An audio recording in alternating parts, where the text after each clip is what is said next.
عورتوں پر اللہ تعالیٰ کی خاص رحمت۔ جب کوئی عورت حاملہ ہوتی ہے تو اللہ اس کو، کوئی عورت کنواری مر جاتی ہے تو اللہ اس کو، شادی شدہ عورت جب نماز پڑھتی ہے تو اس کو، جب عورت کی شادی ہوتی ہے تو اللہ تعالیٰ اس کو۔ بسم اللہ الرحمن الرحیم۔ اسلام سے قبل عورت کی حالت زار ناقابل بیاں تھی۔ عورت کو محض بچے پیدا کرنے اور خاوند اور بچوں کی خدمت کے قابل ہی سمجھا جاتا تھا۔ عرب معاشرے میں عورتوں کے خلاف شدید نفرت پائی جاتی تھی۔ گھر میں عورت کے وجود کو مرد اپنی توہین سمجھتا تھا۔ عرب معاشرے میں بچیوں کو زندہ دفن کرنے کا بھی رواج تھا، لیکن جب اسلام کا سورج عرب کی سرزمین پر طلوع ہوا تو اس سے عورت کی تاریکی زندگی میں بھی روشنی کی بارش ہونے لگی۔ اسلام نے عورت کو وہ حقوق دیے جن کا زمانہ جاہلیت میں تصور بھی ناممکن تھا۔ اسلام نے عورت کی مختلف حیثیتوں میں حقوق متعین کیے اور ان کی ادائیگی کو اپنے ماننے والوں پر لازمی قرار دیا۔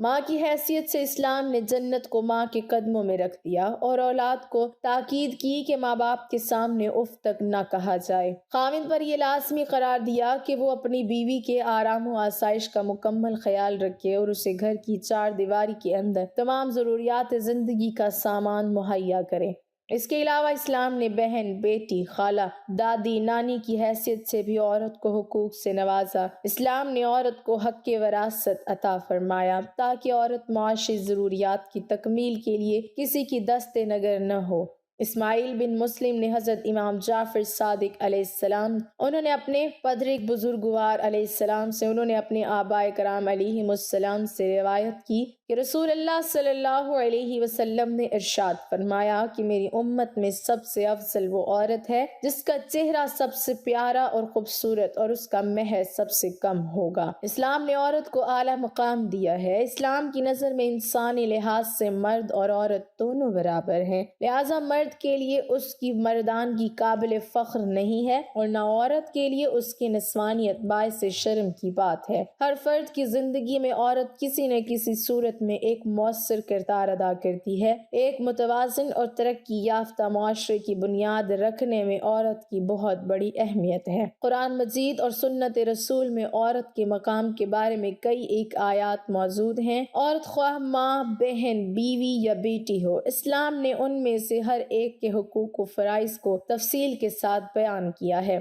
کسی بھی انسان کے لیے ماں ہی زندگی کا مصدر ہوتی ہے، وہی دنیا میں اس کی آمد اور بقا کا سبب بھی۔ اسی لیے اس کا شکر ادا کرنا، اس کے ساتھ نیکی سے پیش آنا اور خدمت کرنا عورت کے اہم ترین حقوق میں سے ہے۔ حسن سلوک اور اچھے اخلاق سے پیش آنے کے سلسلے میں ماں کا حق باپ سے زیادہ ہے، کیونکہ بچے کی پیدائش اور تربیت کے سلسلے میں ماں کو زیادہ تکالیف کا سامنا کرنا پڑتا ہے، اور اسلام نے ان تمام تکالیف کو سامنے رکھتے ہوئے ماں کو زیادہ حسن سلوک کا مستحق قرار دیا، جو اسلام کا عورت پر بہت بڑا احسان ہے۔ خواتین کے لیے بہترین بشارت ہے۔ ایک مرتبہ نبی کریم صلی اللہ علیہ وسلم کی خدمت میں ایک خاتون آئی اور آ کر عرض کرنے لگی، اے اللہ کے نبی صلی اللہ علیہ وسلم، مرد تو نیکیوں میں ہم سب سے آگے بڑھ گئے۔ پوچھا وہ کیسے؟ کہنے لگی کہ جی یہ آپ کے ساتھ جہاد میں شریک ہوتے ہیں، ساری رات جاگ کر دشمن کی سرحد پر پہرا دیتے ہیں، اور ہم گھروں کے اندر ان کے بچوں کی پرورش کرتی رہتی ہیں، ان کو پکا کر کھلاتی ہیں، تو ہم جہاد میں اس طرح راتوں کو پہرا بھی نہیں دیتی،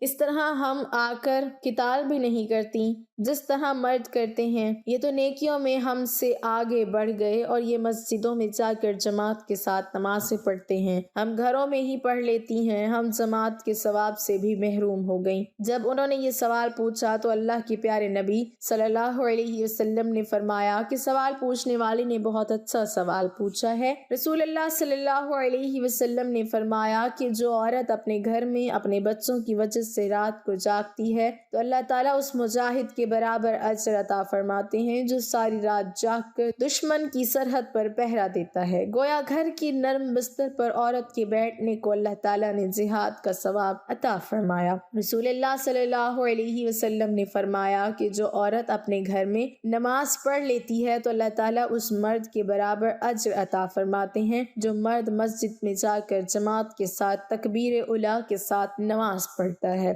تو عورت کے ساتھ اللہ تعالیٰ نے بہت نرمی کا معاملہ فرمایا۔ شریعت کا یہ حکم ہے کہ اگر بیٹی پیدا ہوتی ہے تو اللہ تعالیٰ نے گویا رحمت کا دروازہ کھول دیا، تو باپ کے لیے یہ رحمت بن گئی کہ ان کا باپ جنت میں اللہ کے پیارے نبی کریم صلی اللہ علیہ وسلم کے اتنا قریب ہوگا جیسے ہاتھ کی دو انگلیاں ایک دوسرے کے قریب ہوتی ہیں۔ یہ حدیث پاک کا ایک مفہوم ہے۔ حدیث پاک کا مفہوم ہے کہ جب کوئی عورت کنواری مر جاتی ہے، ابھی شادی نہیں ہوئی ہوتی، فوت ہو گئی، تو یہ جب قیامت کے دن کھڑی کی جائے گی تو اللہ تعالیٰ اس کو شہداء کی قطار میں کھڑا کریں گے، اس لیے کہ یہ کنواری تھی، ماں باپ کے گھر میں رہی، اس نے اپنی عزت و عفت کی حفاظت کی، ابھی اس نے خاوند کا گھر نہیں دیکھا، وہ عیش و آرام نہیں دیکھے جو خاوند کے ساتھ مل کر انسان کو نصیب ہوتے ہیں۔ چونکہ یہ محروم رہی، اس وجہ سے اللہ تعالیٰ نے اس پر مہربانی کر دی کہ یہ اگر کنوارے پن میں فوت ہو جائے گی تو اس کو شہید آخرت کا درجہ دیا جائے گا۔ دنیا میں تو شہید نہیں کہیں گے،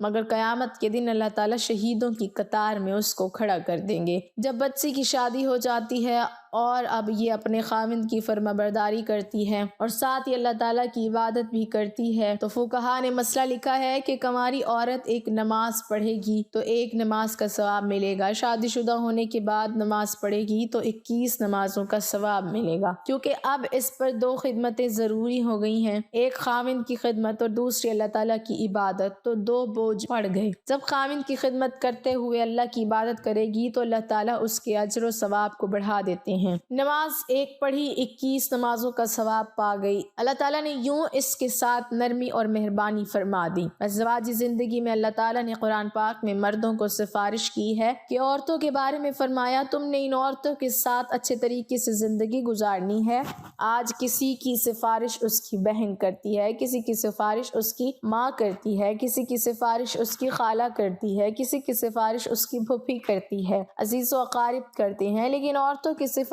اللہ رب العزت نے خود قرآن پاک میں فرمایا کہ اے مردو تم نے عورتوں کے ساتھ اچھے اخلاق اور اچھے انداز کے ساتھ زندگی بسر کرنی ہے۔ عورت اپنے خاوند کے ساتھ اچھے انداز میں زندگی بسر کر رہی ہے، اس کے بعد اس عورت کو امید لگ گئی، یعنی یہ حاملہ ہو گئی، تو حدیث پاک کا مفہوم ہے کہ جس لمحے اس کو حمل ہوا اس لمحے اللہ تعالیٰ اس عورت کے پچھلے گناہوں کو معاف فرما دیتے ہیں، اس لیے کہ کچھ عرصہ یہ بالکل بیماری کی حالت میں گزارے گی۔ بچے کی پیدائش کا جو 9 مہینے کا وقت ہے، یہ پورا حمل کا زمانہ یہ عورت کے لیے بیماری ہی کا زمانہ ہوا کرتا ہے، تو اللہ تعالیٰ نے یہ مہربانی فرما دی کہ جیسے ہی اس کے سر پر یہ بوجھ پڑا اسی لمحے اللہ نے اس کی زندگی کے پچھلے گناہوں کو معاف کر دیا۔ عورت اب اپنے بچے کو پیٹ میں لیے ہوئے پھر رہی ہے اور گھر کا کام کاج بھی کر رہی ہے، اور تھکن کی وجہ سے اس کی زبان سے کراہنے کی آواز نکلتی ہے، تو حدیث میں آتا ہے کہ اس کی زبان سے تو ہوں ہوں کی آواز نکلے گی، لیکن اللہ پاک فرشتوں کو فرما دیتے ہیں کہ میری یہ بندی ایک بڑا بوجھ اپنے سر پر اٹھائے ہوئے ہے اور اس بوجھ سے وہ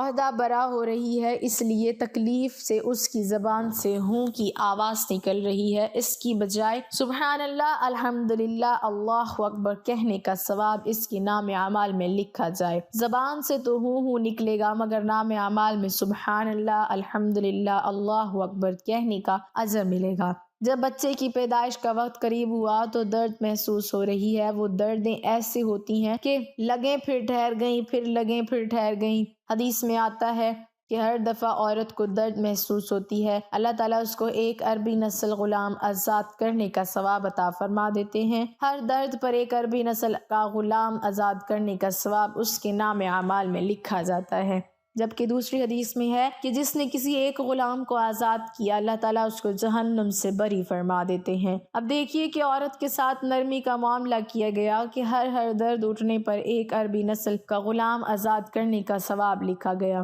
اگر بچے کی پیدائش کے دوران یہ عورت فوت ہو گئی تو حدیث پاک میں آیا ہے کہ یہ عورت شہید مری، قیامت کے دن اس کو شہیدوں کی قطاروں میں کھڑا کیا جائے گا۔ اگر بچہ صحیح پیدا ہو گیا تو زچہ بچہ خیریت سے ہے، تو اب حدیث پاک کا مفہوم ہے کہ اللہ تعالیٰ ایک فرشتے کو حکم دیتے ہیں جو اس عورت کو آ کر کہتا ہے کہ اے ماں اب تو فارغ ہو چکی، تجھے گناہوں سے پاک کر دیا گیا جیسے تو اس دن پاک تھی جب تو اپنی ماں کے پیٹ سے پیدا ہوئی تھی۔ دیکھا اگر اس نے اپنے بچے کی خاطر یہ تکلیف اٹھائی، وہ حمل کی، تو اللہ تعالیٰ نے اس کو کتنا بڑا اجر دیا کہ اس کے پچھلے گناہوں کو اس طرح دھو دیا کہ جس طرح وہ اپنے ماں کے پیٹ سے پیدا ہوئی تھی وہ اس دن معصوم تھی۔ اللہ اکبر۔ جب ماں اپنے بچے کی اچھی تربیت کرتی ہے، اس کو اللہ اللہ کا لفظ سکھاتی ہے، تو حدیث پاک کا مفہوم ہے کہ جو بچہ اپنی زندگی سے پہلے اپنی زبان سے اللہ کا لفظ نکالتا ہے تو اللہ تعالیٰ ماں باپ کے پچھلے گناہوں کو معاف فرما دیتے ہیں۔ عورت یعنی ماں نے بچے کو قرآن پاک پڑھنے کے لیے بھیجا، حتیٰ کہ وہ بچہ قرآن پاک ناصرہ پڑھ گیا، تو جس لمحے وہ ناصرہ قرآن پاک مکمل کرے گا اللہ تعالیٰ اس ماں باپ کے گناہوں کو معاف فرما دیں گے۔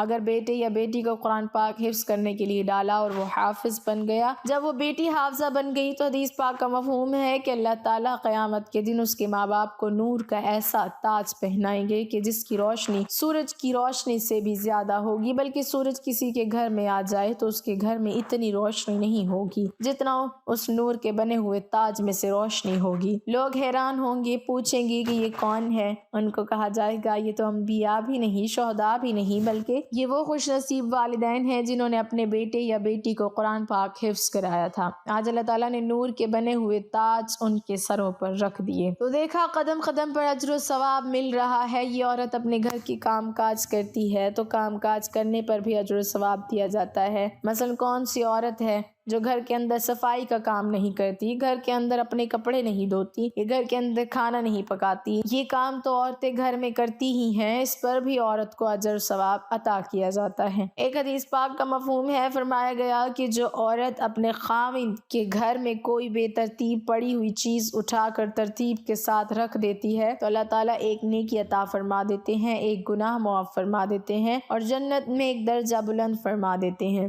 اب عورتیں روزانہ کتنی چیزوں کو گھر میں ترتیب سے رکھتی ہیں، کچن کی چیزوں کو ہی لے لیں تو میرا خیال ہے کہ کم و بیش 50 چیزوں کو ترتیب سے رکھتی ہی ہوں گی نا۔ وہ کون سی بیٹی ہوگی جس کی شادی ہو اور واپس اپنے ماں باپ کو ملنے کے لیے نہ آئے؟ سبھی بیٹیاں آتی ہیں، سبھی بچیاں آتی ہیں، مگر نیت کیا ہوتی ہے کہ جی بس میں امی سے ملنے جا رہی ہوں۔ یہ نیت نہیں ہوتی کہ میرے اس عمل سے بھی اللہ تعالیٰ راضی ہوں گے۔ حدیث پاک میں آتا ہے کہ جس کا مفہوم ہے جس بچی کی شادی ہو جائے اور وہ اپنے ماں باپ کی زیارت کی نیت کر لے کہ میں اپنے ماں باپ سے ملنے جا رہی ہوں اور شوہر سے اجازت لے کر جائے اور دل میں یہ ہو کہ اس عمل سے اللہ راضی ہوں گے، تو اللہ تعالیٰ ہر قدم پر اس کو 100 نیکیاں عطا فرما دیتے ہیں، 100 گناہ معاف فرما دیتے ہیں اور جنت میں 100 درجے بلند کر دیتے ہیں۔ اب بتائیے ایک عورت، ایک بیٹی جو اپنے ماں باپ کی زیارت کے لیے اس نیت سے آ رہی ہے کہ اس عمل سے اللہ راضی ہوں گے، حدیث پاک کا مفہوم ہے کہ ہر قدم اٹھانے پر اسے 100 نیکیاں ملیں گی، 100 گناہ معاف ہوں گے اور جنت میں 100 درجے بلند کر دیے جائیں گے۔ حدیث پاک میں آتا ہے کہ اگر بیٹی ماں باپ کے گھر آئی اور ان کے چہرے پر اس نے عقیدت کی نظر ڈالی، محبت کی نظر ڈالی جو ماں باپ کو نصیب ہوتی ہے، تو اللہ تعالیٰ ہر نظر ڈالنے پر اس کو ایک حج یا عمرہ کا ثواب عطا فرمائیں گے۔